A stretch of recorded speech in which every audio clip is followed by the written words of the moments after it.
मैं अपने संगठन की पार्टी की बैठक में जाकर के कार्यकर्ताओं को तैयार होने के लिए बोलता हूँ तो उसकी परमिशन मुझे आपसे लेने की आवश्यकता नहीं। योद्धा आप ही नहीं है, बहुत सारे हैं। गलतफहमी में मत रहिए। किसी को अगर आप सम्मान नहीं दे सकते हैं, अपमान भी मत करिए। ये मैं मुख्यमंत्री जी को कहना चाहता हूँ। जो चिट्ठी आप जेब से निकाल करके पढ़ा रहे हैं कि जयराम ठाकुर को हमने निमंत्रण दिया था, डेट पिछली डालते हैं। ये एक मुख्यमंत्री, प्रदेश के मुख्यमंत्री से कोई एक्सपेक्ट नहीं करता है। जरा लज्जा करनी, थोड़ा तो लज्जा करनी चाहिए झूठ बोलने में, गुमराह करने के लिए। हमसे आप पूछ रहे हैं कि 37,200 करोड़ रुपए की रेवेन्यू डेफिसिट ग्रांट पिछले 16वें वित्त आयोग में मिली, तो क्या किया? मैं आपको बताना चाहता हूँ, हमने जनहित की योजना शुरू की। हमने गृहिणी सुविधा योजना हिमाचल प्रदेश में, सहारा योजना चलाई, हमने हिम केयर चलाई, मुख्यमंत्री स्वावलंबन योजना चलाई, शगुन योजना चलाई, हमने जनमन चलाई। आपने सारी की सारी बंद की।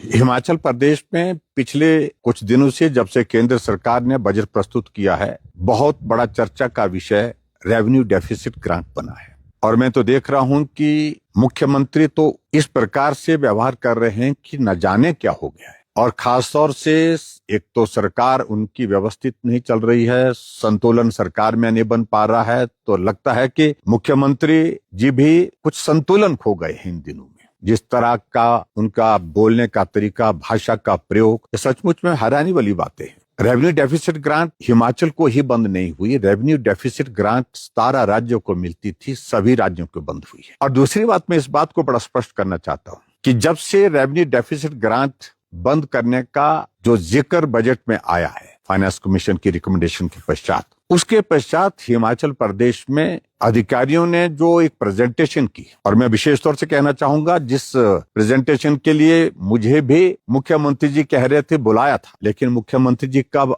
आपने हमको पत्र भेजा। और दूसरी बात, मैं सारी चीज को लेकर के उसमें कुछ ज्यादा महसूस नहीं करता कुछ कहने की आवश्यकता। आप तो चिट्ठी जेब में डाल करके लोगों को दिखा रहे हैं कि मैंने ये चिट्ठी जयराम ठाकुर को भेजी थी। आप एक दिन पहले हमको चिट्ठी भेज करके क्या संदेश देना चाहते हैं? आपने हमसे बात की होती तो मैं अपना कारण बता सकता था, लेकिन आपने उचित नहीं समझा बात करना, क्योंकि संवादहीनता हमारे ही साथ नहीं है, आपके अपने मंत्रियों के साथ भी है, आपके विधायकों के साथ भी है, अपने पार्टी के आपके नेताओं के साथ भी, क्योंकि आपको पूछने की आदत, किसी के साथ चर्चा करने की आदत नहीं है। खैर, मैं सारी चीज को लेकर के कहना नहीं चाहता बहुत ज्यादा, लेकिन मुख्यमंत्री जी, आप रेवेन्यू डेफिसिट ग्रांट के बारे में जो बातें कह रहे हैं, मैं बड़ा स्पष्ट करना चाहता हूं कि 16वें वित्त आयोग में रेवेन्यू डेफिसिट ग्रांट बंद करने का ऐलान अभी किया, लेकिन तैयारी 15th फाइनेंस कमीशन ही नहीं, 12वें वित्त आयोग के बाद बार बार फाइनेंस कमीशन इसी बात को कह रहा है कि रेवेन्यू डेफिसिट ग्रांट को आप अधिकार के रूप में नहीं ले सकते। आपके लिए मदद है केंद्र की ओर से, लेकिन ये आपके इस तरह से नहीं कि आप इसको you can take it for granted, ऐसा नहीं संभव है। और फाइनेंशियल डिसिप्लिन मेंटेन करिए, बार बार कहा जा रहा था, लेकिन ये सच्चाई है कि हिमाचल प्रदेश में लंबे समय सत्ता रही कांग्रेस पार्टी की। अगर फाइनेंशियल डिसिप्लिन अगर बर्बाद हुआ है, तबाह हुआ है, हिमाचल अगर आर्थिक रूप से पटरी से उतरा है, तो उसमें बहुत बड़ा योगदान उन सरकारों का रहा है। मैं उस बारे में कोई बहुत ज्यादा इतिहास में ज्यादा जाना नहीं चाहता। क्या आपको याद है 30th फाइनेंस कमीशन जो 2010 से 2015, उसमें कितना पैसा मिला था रेवेन्यू डेफिसिट ग्रांट का? 7,800 करोड़ रुपीस ओनली।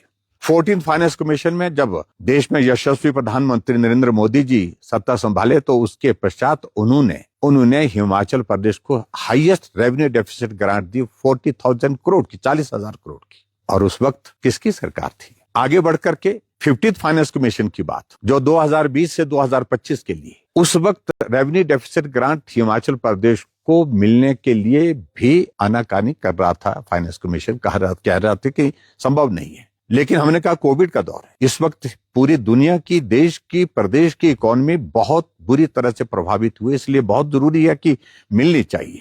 लेकिन उन्होंने एक शर्त के साथ रेवेन्यू डेफिसिट ग्रांट जारी की, और उसमें कहा कि हम इसको टेपर डाउन करेंगे, यानी कि शुरू के साल में ज्यादा, दूसरे साल कम, तीसरे साल कम, चौथे साल कम, और पांचवें साल और कम। लेकिन उसके बावजूद भी पूरे देश में सबसे ज्यादा रेवेन्यू डेफिसिट ग्रांट लेने में हम हिमाचल के लोग सफल हुए, हिमाचल की सरकार सफल हुई, क्योंकि हमने पक्ष प्रभावी ढंग से रखा था। आपने अपना पक्ष प्रभावी ढंग से नहीं रखा। दूसरी बात, आपने बहुत सारी बातें कही। आप पहले जवाब दीजिए कि कर्नाटका की सरकार आपकी है। देश में 3 सरकारें हैं, कर्नाटक है, हिमाचल है और तेलंगाना है। कर्नाटक जो सबसे बड़े राज्य की सरकार आपकी, जिन राज्यों में आपका शासन है, उस सरकार ने फाइनेंस कमीशन को रिप्रेजेंट किया, दिल्ली में लिख करके भी भेजा कि किसी भी सूरत में रेवेन्यू डेफिसिट ग्रांट किसी राज्य को नहीं मिलनी चाहिए, हम इसका विरोध करते हैं। उसके बारे में आपका क्या कह रहे हैं? क्या ये प्रेजेंटेशन आपने आज से पहले कभी सुनी नहीं थी? 1 हफ्ता पहले आप जाकर के सुला विधानसभा क्षेत्र में कह रहे थे कि 1 अप्रैल के बाद, शायद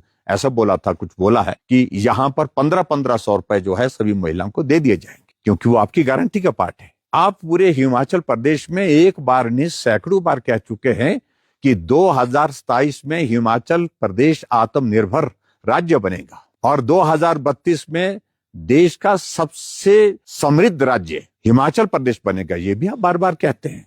वो फॉर्मूला क्या है? उस फॉर्मूले को आज इस संकट की घड़ी में ये प्रदेश जानना चाहता है, और आज संकट की घड़ी में आप उसको लागू नहीं कर रहे हैं, तो कब लागू कर रहे हैं?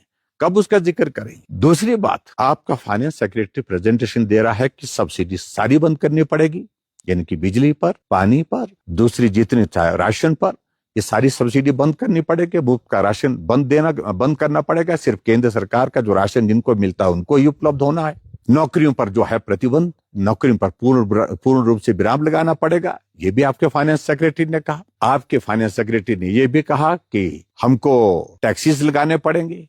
बहुत सारी चीजों का उन्होंने जिक्र किया, और उसके बाद ये भी कहा कि विकास कार्य ठप करने पड़ेंगे, बंद करने पड़ेंगे, जो पिछले 3 साल से बंद पड़े। और ऐसी सूरत में जब सब कुछ बंद करने के बाद भी आपके फाइनेंस सेक्रेटरी कहते हैं सब्सिडी बंद, ओल्ड एज पेंशन बंद, और जितनी भी हमारी हिमकेयर का जो पेमेंट, वो जो ड्यू है वो बंद, हिमकेयर योजना बंद, सहारा योजना बंद, सारी योजनाएं बंद करने के बाद भी 7,000 करोड़ से ज्यादा का गैप रहेगा, उसको भी पूरा करना बोलता हमारे लिए कठिन है। ये आपके फाइनेंस सेक्रेटरी कह रहे हैं। और फिर आगे बढ़कर कहते हैं कि ओपीएस से हमको शिफ्ट होकर के जो है ये फाइनेंशियल लायबिलिटी जो है यूपीएस की तरफ करनी पड़ेगी। ये भी उन्होंने जिक्र किया। हम तो कुछ बोल ही नहीं रहे, हम तो सिर्फ सुन रहे। हमने तो सोशल मीडिया या मीडिया के माध्यम से वो प्रेजेंटेशन सुनी, आपने तो अपने सामने प्रस्तुत की। ऐसी सूरत में मुख्यमंत्री जी बार बार इस तरह के अनाप शनाप बयानबाजी करना, हम विपक्ष में हैं। मैं अपने संगठन की पार्टी की बैठक में जाकर के कार्यकर्ताओं को तैयार होने के लिए बोलता हूं,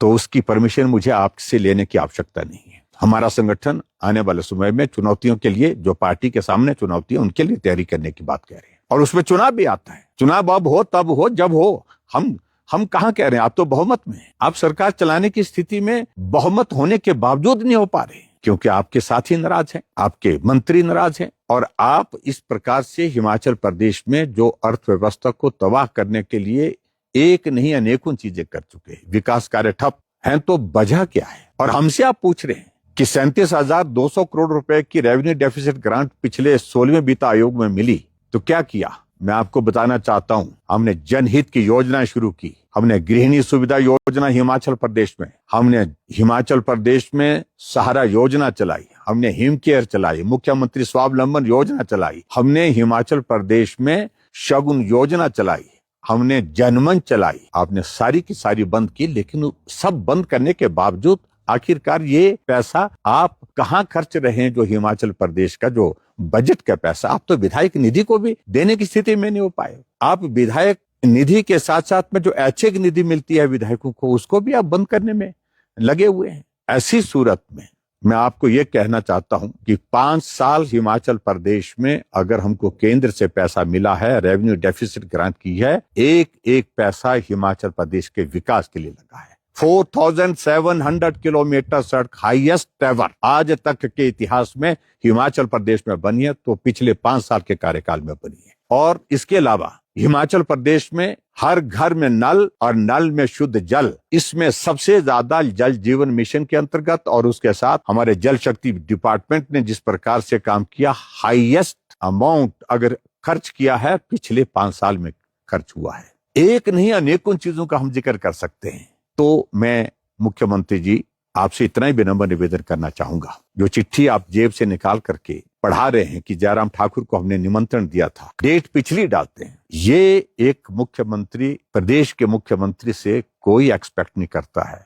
जरा लज्जा करनी, थोड़ा तो लज्जा करनी चाहिए झूठ बोलने में, गुमराह करने के लिए। मैं यही कहूंगा कि जो बार बार आप शब्दों का चयन करें कि शर्म आनी चाहिए, किसे शर्म आनी चाहिए, मैं ये शब्द आपके लिए भी नहीं बोल रहा हूं, लेकिन पूरा प्रदेश आज के इस दौर में जिस तरह के हालात में से गुजर रहा है, आज बुजुर्ग पूछ रहा है कि हमें क्या आने वाले समय में पेंशन मिलेगी, कर्मचारी पूछ रहा है कि क्या आने वाले समय में हमको सैलरी मिलेगी, गांव में रहने वाला आदमी पूछ रहा है कि हमको क्या पानी मिलेगा पीने के लिए, क्या हमको सड़क मिल पाएगी जिसका लाभ हम अभी तक भी नहीं ले पाए हैं। पेंशन वाला जो कर्मचारी रिटायर हुआ है, जो पेंशन लेता है, वो बोल रहा है कि क्या हमको पेंशन मिलेगी। तो ऐसी स्थिति आपने जो पैदा की है हिमाचल प्रदेश के लिए, इसके लिए मेहरबानी करके इसके लिए आप ना तो केंद्र सरकार को दोषी ठहराइए और ना ही प्रदेश की पूर्व सरकारों को दोषी ठहराइए। इसलिए तथ्य पर बोलिए, जो हकीकत है, सच्चाई है, उसको लोगों के सामने रखने की कोशिश करिए। इस तरह से गुमराह करके आप प्रदेश की जनता से जो झूठ बोल करके अपना जो है वो बचाव करने की कोशिश कर रहे हैं और दूसरे के सिर पर ठीकरा फोड़ने की कोशिश कर रहे हैं, ये स्वीकार्य नहीं है। आप जिम्मेवारी से मुक्त नहीं हो सकते हैं। योद्धा आप ही नहीं है, बहुत सारे हैं। गलतफहमी में मत रहिए। और मैं ये भी कहना चाह रहा हूं कि कोई भी आदमी, संघर्ष की अपनी अपनी कहानी होती है, आपकी कहानी अलग होगी, लेकिन हम भी संघर्ष करके यहां पर पहुंचे हैं और इसलिए किसी को अगर आप सम्मान नहीं दे सकते हैं, अपमान भी मत करिए। ये मैं मुख्यमंत्री जी को कहना चाहता हूं। बहुत बहुत धन्यवाद।